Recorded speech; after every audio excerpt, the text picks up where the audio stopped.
Welcome to the Slop Farm. Enjoy the video. You start by confirming the horizontal data is contiguous and clean.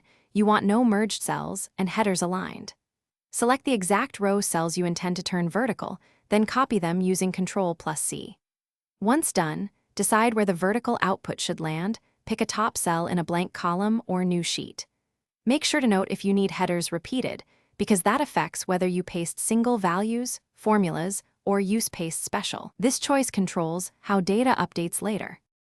Now perform the transpose. If you want static values, right-click the destination cell, choose Paste Special and check Transpose.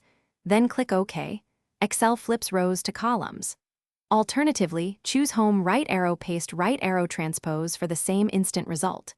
If you need a live link so changes propagate, type =transpose, source range into a vertical selection, and press Enter or Ctrl+Shift+Enter depending on your Excel version. Once done, confirm formulas reference absolute or relative addresses as you intended. Finish by checking alignment, formats, and headers.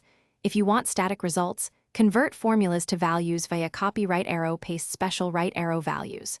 Once done, review column widths and number formats so the vertical layout looks correct.